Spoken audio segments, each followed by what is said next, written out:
Moikka taas.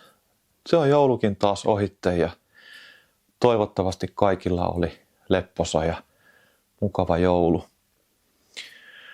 No, uusi vuosi sieltä on pikkuhiljaa tulossa ja itse havahduin siihen, että osa tuosta mun kuvauskalustosta alkaa olla jo todella vanhaa. Ja semmonen mun luottoratsu, tämä Osmo Action 1 kamerani on 6 vuotta vanha. Ja periaatteessa ihan hyvä kamera vielä, mutta on alkanut miettimään, että kuinkahan paljon tuossa 6 vuodessa tekniikka on mennyt eteenpäin. Ja DJI julkaisi ihan hiljattain jo 6-version tosta, mutta sitten mä itse aloin miettimään, että tarvinko mä välttämättä täsmälleen samanlaista kameraa korvaamaan ykköstä, joka ehkä alkaa pikkusen olla jo vanhentunut. Ja huomasin sitten aika edukkaaseen hintaan niin tämmöisen Osmo Action Nano-kameran. Ja jotenkin ihastuin tähän pieneen kokoon. No, eihän tää nyt ihan valtavan iso tää vanhakaan ole. Mutta kuitenkin koko on aika näppärä. Niin meinasin, että kokeillaanpa tämmöistä vaihteeksi. Ja mun mielestä tämä hintakaan ei ole ihan kohtuuton, että on noin 300 € maksaa tällä isommalla muistilla. Ja sitten siihen mukaan tulee tämmöinen telakka, joka toimii myöskin näyttönä. Eli tästä voi langattomasti katsoa sitten, mitä toi pieni kamera kuvaa. Niin tarkoitus olisi vähän katsoa, että miten nuo kamerat eroavat toisistaan, vähän testailla, kuinka paljon se kuvanlaatu on mennyt eteenpäin. No niin, katsotaan vähän, miten nämä kamerat on nyt muuttunut tässä sitten 6 vuodessa. Ensimmäinen juttu, mikä tietysti itsellä pisti silmään, niin on oikeastaan tämä, että DJI on luopunut tästä perinteisestä kiinnikejutusta, eli näistä GoPro yhteensopivista kiinnikkeistä, eli nämä mitä on käytetty vuosia. Ja nämähän on siitä ollut kiva ratkaisu, että kun nämä on yhteensopivia kaikkien action-kameroiden kanssa, niin ne on ollut aika edullisia hankkia. Ja kameraa itsessään ei saa kiinni minnekään, vaan se vaatii aina tämän kotelon, mikä on sitten se huono puoli. Että se on pakko ottaa kotelosta irti, jos haluaa sieltä muistikorttia yleensä pois tai muuta, että luukku ei saa auki. Ja sehän mikä tässä tietysti on hyvä, niin tässä on vaihdettava akku myöskin. No sitten tosiaan, niin mitä nämä DJI on muuttanut, niin kamerassa itsessään on jo kiinnikkeet, eli ei ole pakko käyttää tätä tämmöistä koteloa. Ja tässä mukana tuli pari näitä kiinnikkeitä, niin nämä on tämmöisiä niin kuin magneettipohjaisia ja sitten sinne vielä napsahtaa tuommoinen lukko lisäksi kiinni. Tämä on kyllä tosi tiukas tässä näin ja tämä on varmasti ihan hyvä kiinnike myöskin, mutta ei ole ihan niin yksinkertainen kuin tuo vanha. Ja tähän kameraan kuuluu nyt lisänä tosiaan tämä tämmöinen Vision module, taitaa olla oikein nimi, tämä kiinnittyy tällä samalla tekniikalla ja tämä myöskin, niin tämänkin voi laittaa kummin päin vaan, ja tänne alas saa myöskin taas sitten kiinnikkeen, eli tätä pystyy käyttämään tälleen yhtenä kamerana, taikka sitten miten itse todennäköisesti tuun käyttämään eniten on se, että kamera on erillään ja sitten tästä näytöstä kytätään mitä tapahtuu. Ja tämähän toimii aika näppärästi, että kun laittaa vaan keskusyksikön päälle, niin se saman tien niin hyvistää tuohon pikkukameraan ja näyttää sitten, että mitä tässä näytöllä näkyy. Tämä on ihan hieno systeemi kyllä.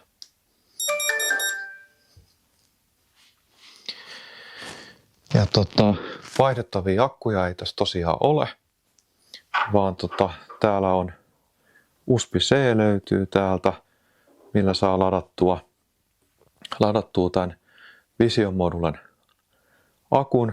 Ja sitten kun tämä kytketään kiinni tähän kameraan, niin tämä kamera lataantuu sen kautta. Pitäisi kuulemma aika nopeasti lataantua.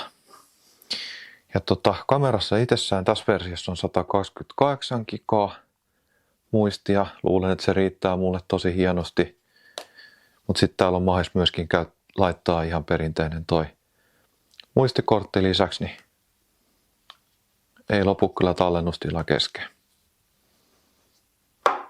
No sitten mitäs eroa näissä muuten nyt on, niin se, että tämä vanha Osmo niin kestää muistaakseni 15 metriin asti sukeltaa ihan tuossa peruskotelossa, eli vedenpitävyys on ihan uskomaton. Tämä uusi Nano, tämä pelkkä kameraosa ei kestä kuin 10 metriin sukeltaa.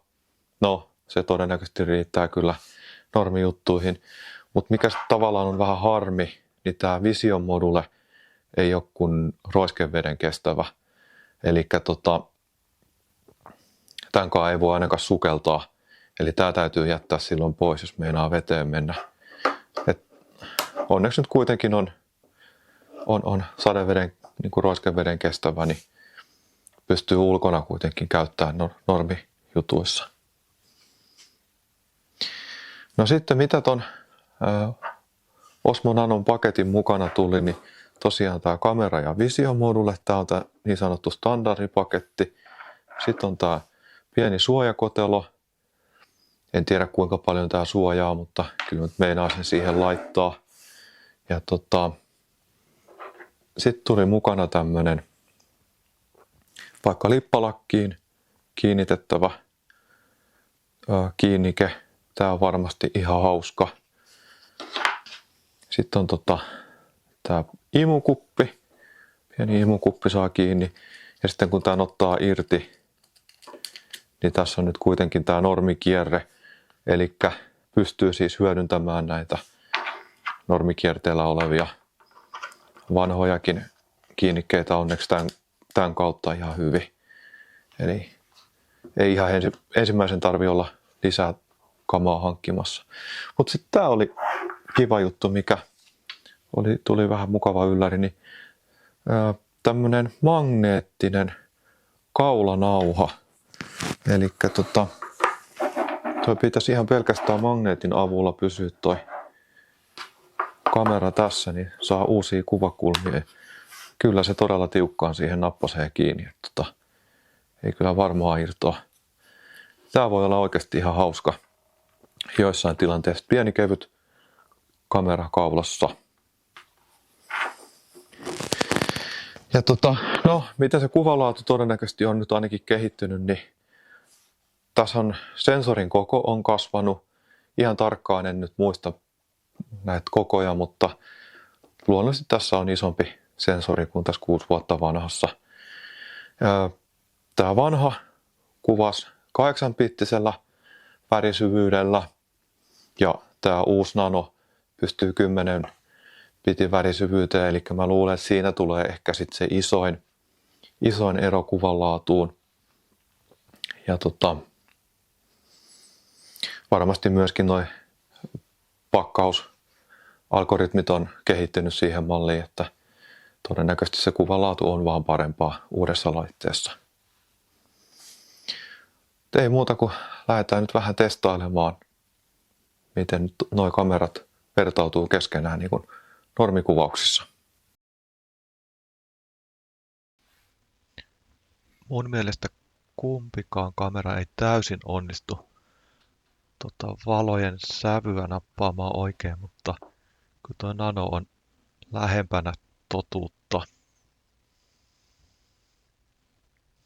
On se luonnollisemman näköinen ihan selvästi. Terävyys on myöskin parempi ja erityisesti kyllä näyttäisi, että toi kohina on paljon vähäisempää tuossa tummassa kohtaa.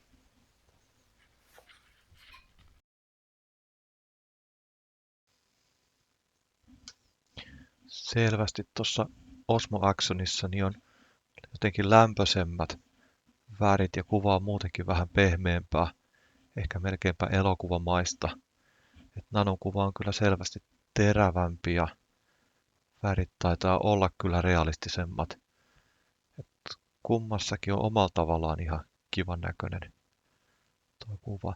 Mutta tuo kuvan vakautus on ihan selvästi parempi Nanossa, se on ottanut ison harppauksen. Joo, eli kyllä Nanon kuva on terävämpi kuin Osmo Actionin.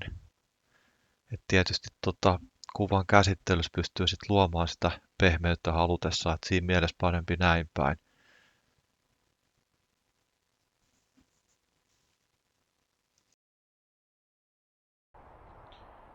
Illaksi luvattu myrskynäköjä ja pikkusen aloittelee, eli tuulenpuuskia meinaa jo tulla. Et kuinka hyvin nämä mikrofonit osaa sen tuulen äänen täältä nyt suodattaa pois. Onko tullut iso eroa? Vanhassakin oli ihan kohtuullisen hyvä ja kyllä se mikrofonin suodatus. Onkohan mennyt vielä parempaan päin?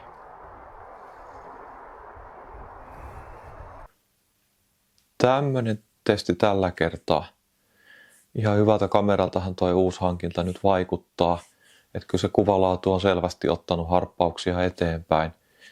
Ja vaikka muutamia pieniä miinuksia onkin verrattuna tuohon vanhaan, niin luulen, että kovalle käytölle tulee kyllä mulla toi nytte. Ja semmoinen positiivinen juttu, mitä huomasin tuossa noin, niin toi tiedostojen koko on pienentynyt ihan huomattavasti, että keskimäärin noin 1/3 pienempi on kooltaan noin Nanolla kuvatut tiedostot verrattuna tuohon Osmo Actioniin. Että vaikka bitrate on hieman pienempi kuin tuossa Actionissa, niin kyllä mun mielestä se kuvalaatu on kuitenkin ottanut isoja harppauksia. Et kyllähän pakko myöntää, että 6 vuodessa on iso edistystä tapahtunut. Sehän tuossa on vähän tavallaan järkyttävääkin nykyaikana, että tuohon Nanoon ei ole tarkoitettu, että siihen pystyisi akkuun vaihtamaan. Että nykyaikaa se ei mun mielestä ole, mutta kyllähän nyt näyttäisi, että nuo akut on aika pitkäikäisiä, että varmaan semmoisen 5 vuoden käyttöiän uskaltaa tolle toivoa. Aika näyttää. Ei muuta kuin oikein mahtavaa uutta vuotta jo kaikille tässä vaiheessa ja toivotaan, että kaikilla on aivan mahtava vuosi 2026. Se on moi tällä kertaa.